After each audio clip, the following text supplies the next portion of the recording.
पूजा, जिसकी अभी अभी शादी हुई है, अपनी आंखों में नई नवेली दुल्हन के 1000 सपने सजाए अपने ससुराल की दहलीज पार करती है। लेकिन शादी की पहली ही रात उसके साथ कुछ ऐसा होता है जो उसकी रूह तक को कपा देता है। एक ऐसा खौफनाक सच जिसकी उसने कभी अपनी सबसे डरावनी कल्पनाओं में भी उम्मीद नहीं की थी। सहमी और टूटी हुई पूजा जब अपनी आखिरी उम्मीद अपनी जेठानी कमलेश के पास हिम्मत जमाकर अपना दर्द बयान करने जाती है, तो सांत्वना के बजाय उसे इनाम में मिलता है चेहरे पर एक जोरदार थप्पड़। पूजा जमीन पर गिरकर बिलक बिलक कर रोने लगती है।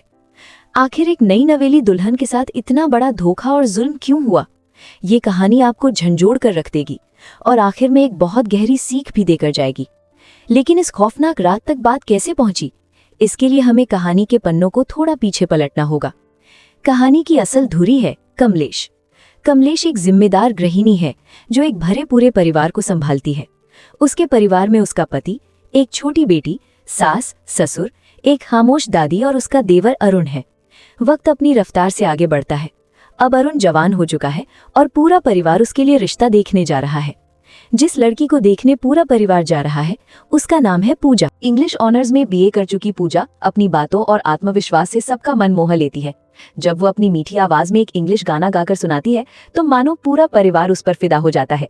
अरुण तो जैसे उसे देखते ही अपना दिल हार बैठता है। लेकिन इस पूरे कमरे में एक शख्स ऐसा था जिसके चेहरे पर खुशी की जगह एक उलझन थी। कमलेश को पूजा का मॉडर्न और बेबाक अंदाज बिल्कुल रास नहीं आता, लेकिन अरुण की खुशी और उसकी जिद के आगे कमलेश को झुकना ही पड़ता है। मन मारकर ही सही वो इस रिश्ते के लिए हामी भर देती है। उसी दिन चट मंगनी पट ब्याह की तर्ज पर धूमधाम से रिंग सेरेमनी हो जाती है। पूजा की उंगली में अरुण के नाम की अंगूठी सज जाती है। लेकिन किसी को नहीं पता था कि ये खुशियां सिर्फ एक रात की मेहमान है। अगली सुबह कमलेश अपनी सास के साथ ऑटो से कहीं जा रही होती है। अचानक रास्ते में उनकी नजर एक भारी भीड़ और शोर शराबे पर पड़ती है। कुछ लोग सड़कों पर विरोध प्रदर्शन कर रहे थे। तभी भीड़ के बीच कमलेश की नजर एक ऐसे चेहरे पर पड़ती है जिसे देखकर उसके पांव तले जमीन खिसक जाती है। वो सरेआम भड़क उठती है और हुक्म सुनाती है, ये सब नौटंकी तुरंत बंद करो। गुस्से से आग बबूला कमलेश आगे बढ़ती है, पूजा का हाथ झटक कर पकड़ती है और उसकी उंगली से सगाई की अंगूठी बेदर्दी से खींच कर निकाल लेती है। एक ही पल में, एक झटके में उसने वो रिश्ता तोड़ दिया जो कल ही जुड़ा था। जब कमलेश ये तूफान लेकर घर लौटी तो घर में कोहराम मच गया।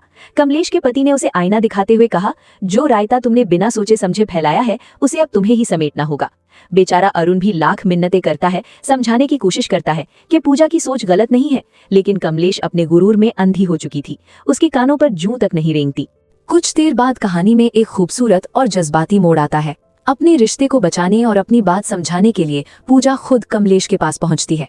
वो बहुत नरमी से माफी मांगते हुए कहती है, अगर हम सही के लिए और दूसरों के हक के लिए खड़े नहीं होंगे तो ये दुनिया धीरे धीरे खत्म हो जाएगी।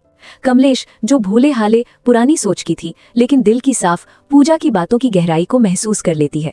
उसका दिल पसीज जाता है और वो मुस्कुराकर कहती है, मुझे बातें जरा देर से समझ आती है, लेकिन जब एक बार समझ आ जाए तो मैं सही का साथ कभी नहीं छोड़ती। ये कहकर कमलेश पूरे मन सान के साथ वो अंगूठी वापस पूजा को सौंप देती है। आखिरकार शहनाइयां बजती हैं और अरुण और पूजा शादी के बंधन में बंध जाते हैं। लेकिन शादी की इस चकाचौंध के बीच एक परेशानी छिपी थी। शादी वाले दिन पूजा की तबीयत बहुत खराब थी। तेज बुखार और बदन दर्द की वजह से उसका बुरा हाल था। फेरों के वक्त भी वो दवाइयों के सहारे मुश्किल से खुद को खड़ा रख पा रही थी। शादी की रस्में पूरी होने के बाद आती है वो रात जिसे हर नई नवेले दुल्हन अपनी जिंदगी की सबसे खूबसूरत रात मानती है, सुहाग रात। अरुण कमरे में आता है और कुछ इधर उधर की औपचारिक बातों के बाद वो पूजा के करीब आने लगता है। पूजा, जो दर्द और बुखार से टूट रही थी, बहुत साफ शब्दों में अरुण से कहती है, मेरी तबीयत बहुत ज्यादा खराब है, मुझे तेज बुखार है और पूरा शरीर दर्द से टूट रहा है। प्लीज आज हम कुछ नहीं करेंगे। लेकिन अरुण पर जैसे हवस और पति होने के गुरूर का भूत सवार था। उसने पूजा की एक न सुनी। पूजा के लगातार मिन्नतें करने, रोने और मना करने के बावजूद अरुण ने अपनी मर्दानगी के अंधे नशे में उसके साथ जबरदस्ती की। नई दुल्हन के वो सुनहरे सपने उसी बिस्तर पर बुरी तरह कुचल दिए गए। सुबह की किरणें कमरे में आई, लेकिन पूजा की दुनिया में हमेशा के लिए अंधेरा छा चुका था। वो दर्द और सदमे से कराहते हुए बस रोए जा रही थी। अरुण उसे चुप कराने की कोशिश करता है, जैसे कोई बहुत मामूली बात हुई हो।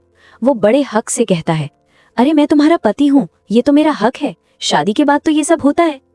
ये सुनकर पूजा के अंदर का दर्द एक चीख बनकर फूट पड़ता है। वो बिलखते हुए अरुण की आंखों में देखती है और कहती है, हक, तूने मेरा रेप किया है। एक शब्द सुनकर अरुण सन्न रह जाता है, लेकिन अपनी घिनौनी हरकत पर शर्मिंदा होने के बजाय उसकी मर्दानगी को चोट लग जाती है।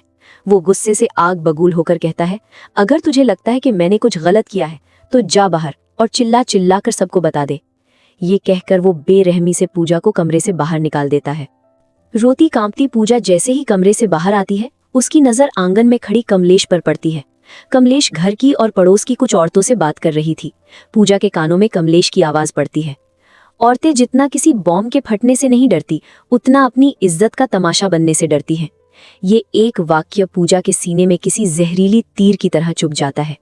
उसे तुरंत समझ आ जाता है कि अगर उसने अपना मुंह खोला तो उसे न्याय नहीं मिलेगा, बल्कि उसकी इज्जत का सरेआम तमाशा बन जाएगा। समाज और बदनामी के इस खौफ से हार कर एक जीती जागती हक के लिए लड़ने वाली लड़की अपने आंसू पीते हुए खामोशी से वापस उसी घुटन भरे कमरे में लौट जाती है। उसके मासूम दिल में कहीं न कहीं ये उम्मीद बची थी कि शायद अरुण को अपनी हैवानियत का एहसास हुआ होगा, लेकिन अरुण का रवैया देखकर पूजा के पांव तले बची खुची जमीन भी खिसक गई। अरुण ने अपनी हवस को प्यार का नाम देकर एक बार फिर उसके साथ जबरदस्ती की। पूजा अंदर तक टूट चुकी थी। उसे समझ आ गया था कि जिसे दुनिया पति पत्नी का प्यार कहती है, वो उसके लिए सिर्फ और सिर्फ एक वैवाहिक बलात्कार था। अगली सुबह कमलेश की नजर छत की बाउंड्री पर गुमसुम खड़ी पूजा पर पड़ती है। पूजा की आंखों की वीरानी और उसका खामोश चेहरा देखकर कमलेश का दिल धक से रह जाता है। लेकिन पूजा ने रात का वो खौफनाक सच नहीं बताया। कमलेश उसे उसके मायके छोड़ आती है। मायके पहुंचकर पूजा ने अपनी माँ को सब कुछ बता दिया, अरुण की दारिंदगी और उसका दर्द। लेकिन जो जवाब उसकी सगी माँ ने दिया वो अरुण की हैवानियत से भी ज्यादा खौफनाक था। माँ ने कहा, पति पत्नी के बीच ये सब तो होता है, शादी की है तो ये सब निभाना ही पड़ेगा, इसमें ना कहने वाली क्या बात थी, इसी से तो परिवार और वंश आगे बढ़ता है। अपनी ही माँ के मुंह से ये शब्द सुनकर पूजा सन्न रह गई। रही सही कसर माँ ने इमोशनल ब्लैकमेल करके पूरी कर दी।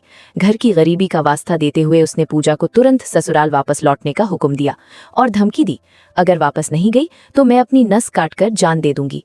अपनों से मिले इस धोखे के बाद बेचारी पूजा के पास कोई रास्ता नहीं बचा। वो एक जिंदा लाश की तरह कमलेश के साथ वापस लौटने लगी। सफर के दौरान एक जगह वॉशरूम जाने के बहाने पूजा ऑटो से उतरी। ये उसकी जिंदगी का सबसे बड़ा फैसला था। उसने पीछे मुड़कर नहीं देखा और वहां से चुपचाप भाग निकली। कमलेश ने उसे पागलों की तरह हर जगह ढूंढा, लेकिन पूजा का कोई सुराग नहीं मिला। घर पहुंचकर जब कमलेश ने ये खबर दी तो पूरे परिवार में हड़कंप मच गया। सबने पूजा को ढूंढा, लेकिन वो जैसे हवा में गायब हो गई। हार कर कमलेश ने पूजा की दोस्त सोना को फोन मिलाया, जो एक एनजीओ में काम करती थी। सोना ने कहा उसे पूजा के बारे में कुछ नहीं पता, लेकिन वो उसे ढूंढने की पूरी कोशिश करेगी। आखिरकार सोना की तलाश पूरी होती है। पूजा उसे एक सुनसान पार्क के कोने में गुमसुम किसी सहमी हुई बच्ची की तरह बैठी मिलती है। जब कमलेश वहां पहुंचती है तो पूजा हिम्मत जमाकर अरुण की उस खौफनाक रात की सारी दरिंदगी और सच्चाई कमलेश के सामने उगल देती है। लेकिन सालों से अरुण को अपने बेटे की तरह पालने वाली कमलेश का अंधा विश्वास सच्चाई पर भारी पड़ जाता है। सच सुनने के बजाय कमलेश का गुरूर टूटता है और वो गुस्से में आकर पूजा के गाल पर एक जोरदार थप्पड़ जड़ देती है। वो चिल्लाती है और पूजा को लगभग घसीटते हुए वापस उसी कैदखाने में ले आती है। भले कमलेश ने पूजा को थप्पड़ मार दिया था, लेकिन एक औरत होने के नाते उसके अंदर शक का एक बीज बोया जा चुका था। दूसरी तरफ हनीमून की खूबसूरत वादियों में पूजा अंदर से पूरी तरह वीरान और खौफजदा थी। उसने अरुण से एक आखिरी उम्मीद के साथ बात करने की कोशिश की, लेकिन अरुण की आंखों में प्यार नहीं, सिर्फ एक भूखे भेड़िए जैसी हवस थी। वो एक बार फिर पूजा की चीखों और आंसुओं को अनसुना करते हुए उसके साथ जबरदस्ती करता है। पूजा को उस रात पूरी तरह समझ आ गया था कि अरुण की निगाहों में वो कोई पत्नी या प्यार नहीं, बस उसकी हवस मिटाने का एक बेजान जरिया भर थी। एक रात खौफ से कांपती पूजा खुद को बाथरूम में बंद कर लेती है। बाहर से अरुण दरवाजे को पीटते हुए उसे बाहर आने का हुक्म देता है। अंदर से डरती सहमी पूजा रोती हुई कहती है, आज मैं तुम्हारे करीब नहीं आ सकती, मेरे पीरियड्स शुरू हो गए हैं। लेकिन एक हैवान के सिर पर सवार हवस को कौन रोक सकता है? अरुण बेशर्मी से कहता है, मुझसे झूठ मत बोल, दरवाज़ा खोल, मुझे देखना है। ये सुनकर बाथरूम के अंदर खड़ी पूजा की जान सूख जाती है। उसी खौफ और बेबसी के बीच पूजा की नज़र वहां रखी एक ब्लेड पर पड़ती है और सीन यहीं कट जाता है। अगली सुबह घर में कोहराम मच जाता है। सबको पता चलता है कि पूजा हॉस्पिटल में है और उसकी हालत बहुत नाजुक है।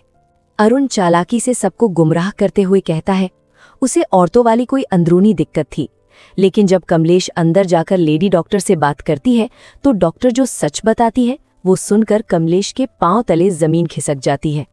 डॉक्टर भारी आवाज में कहती है पूजा के नाजुक हिस्सों पर ब्लेड से गहरे काट लगे हैं, बहुत ज्यादा खून बहने की वजह से उसकी ये हालत हुई है। ये सुनकर कमलेश सन्न रह जाती है। कमलेश तुरंत खुद को संभालती है और घर वालों को वापस भेज देती है। कहती है वो पूजा के पास रुकेगी।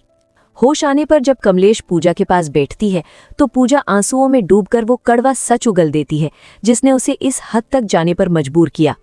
ये दर्द सुनकर कमलेश अंदर तक टूट जाती है।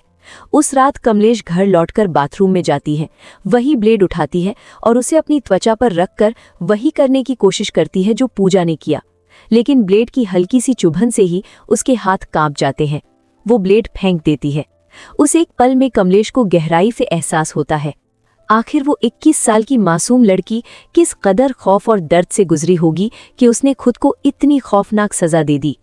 अगले दिन जब अरुण अपनी बेशर्मी का लिबाद ओढ़े पूजा से मिलने हॉस्पिटल पहुंचता है तो उसे पता चलता है कि कमलेश पहले ही पूजा को डिस्चार्ज करा के अपने साथ ले जा चुकी है।